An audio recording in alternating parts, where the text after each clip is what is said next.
walked over to the analyst desk. They thought he had it locked up. And things turned around. JasonJoe won that series 3-2. Don't count SamuelTsao out yet, because aggressive decks can put together some pretty crazy starts, and things can change awfully quick. And what deck was it that Doc Pone got reverse swept with? It was Tempo Rogue. tom60229, that's his last remaining deck to find a win with if he wants a spot there.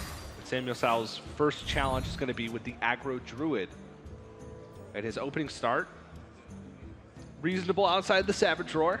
Does need some minions to couple with those buffs. That's what the whole deck is, though. It's buffs and minions. Yeah, this one's a little bit different. Unlike J-Druid that we talked about earlier, where having a few minions that you continuously buff, go tall on the board, is not really as good of a strategy against Tempo Rogue, because they have good single target removal with Vilespine Slayer, Backstab SI, things like that. It's about going wide on the board and making too many threats for the Tempo Rogue to be able to deal with. I'm going to go with the Swashbuckler right away and try to soften up SamTsao's board. It's quite wise, I think, to be doing that for the most part. And this is becoming an interesting situation for SamuelTsao, where having this many buffs, drawing the Fireflies are some of the better draws in the deck. It allows him to use the first one fairly liberally if he'd like. And the second one, the timing of that pressure can be a lot for Tom to handle all at once. Tempo Rogue does a decent job at fighting for board, but not against a lot of things all at once. Most of its time, it wants to backstab an SI7 agent, or play Sarnet Chain Gang, soften up the board for combat on the backside, even just coin Vilespine Slayer. It's when there's a lot of threats presented all at once that it really struggles. And so that's really SamTsao's job right now, how to partition these resources to maximize his edge versus Tom's next turn or two.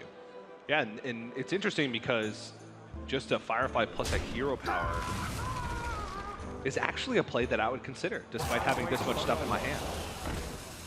Now, he does have buffs on the backside, but like you mentioned, maybe it's better to try and save these things and then buff them up in one turn. But the risk of that is that if Tom has a board to follow it up, then all of a sudden he falls behind. He has to, sort of make a tough read that Tom doesn't have reload to make that play. So he actually just does go with the Firefly, but Tom's got a way to clear up almost the whole board here.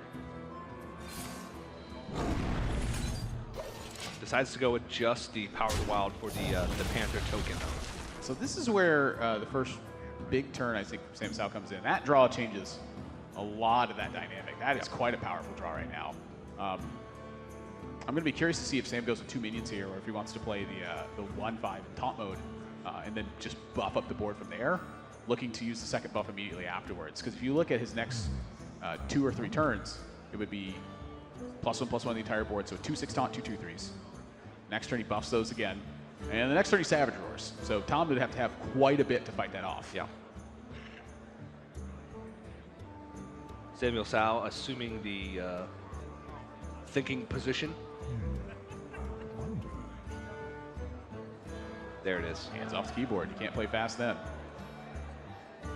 And that's been a big talking point, I think, for SamuelTsao. I have been quite a fan of his mechanical play in a lot of spots. He's been very patient, and you can see where his thinking is on these turns. Even when things seem quite obvious, he wants to take his time and dig very deep to see if he can find an alternative. Yeah, he does take his time and play quite slowly with these faster decks. And we think back to Winter, where SamuelTsao qualified. Back then it was best of 7.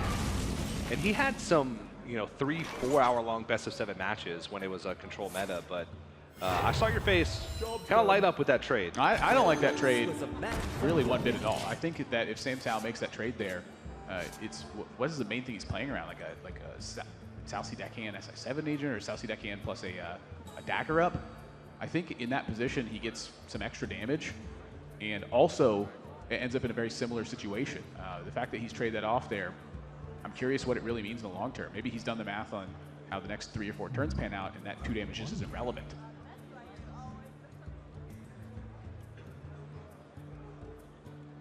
Now he's kind of in on that boat of buff up his stuff and then hope Savage Roar gets there, but by trading off a minion, that makes it weaker.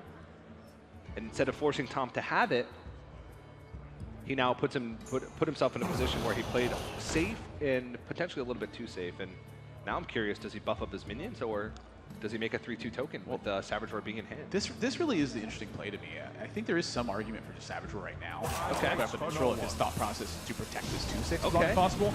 If he plays the Power of the Wild right away, there's just never a world where Tom plays Star Knight Chain Gang. And that's actually, I think, one of the better minions that SamuelTsao can see played against him right now. That just plays directly into his Power of the Wild in that case. That's exactly what he does. A great spot by SamuelTsao.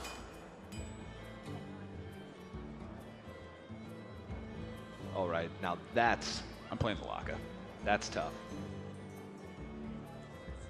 I mean, if you play it now, it is a 3-4. You're taking the first 4 turns of the game is really, I think, where you could justify fighting for board with Aggro Druid, and he's done that. He's won.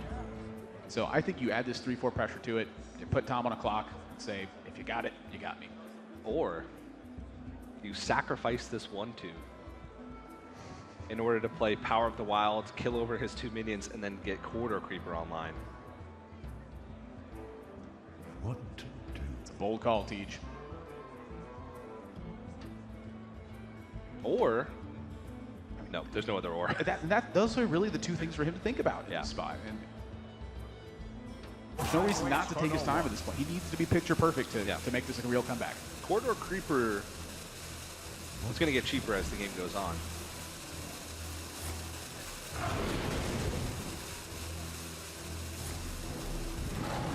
And holds onto the Galaka.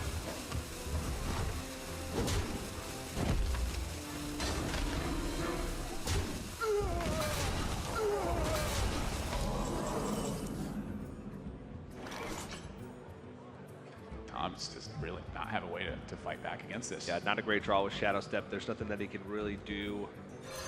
He's getting punished for having Cobalt Scalebane in his deck.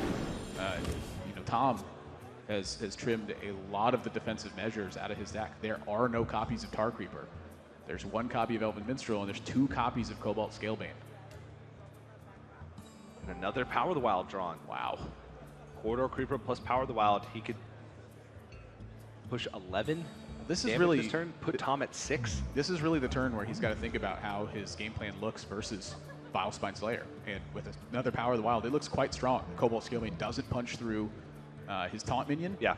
And he's pushing 11 damage this turn. I mean, that sets Tom up for lethal. So even through a Vilespine Slayer this turn, SamuelTsao looks like that he's got the pressure to end this. Yeah. And that's got to be what he's thinking about here, making sure he does the math and understanding that this is going to be the best chance for him to win. Goes in, puts Tom down to just 6 health. Even Vilespine Slayer doesn't save him. Is there a world where he needs to find something from Swashbuckler? What could he even find? I can't think of it.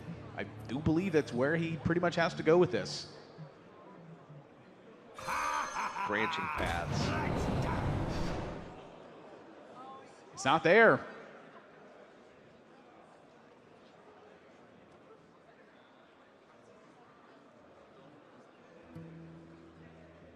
Swipe's not enough. I can almost see the numbers going on in Tom's head.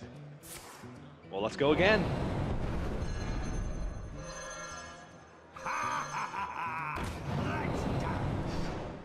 Fate spinner. It's a 5-3.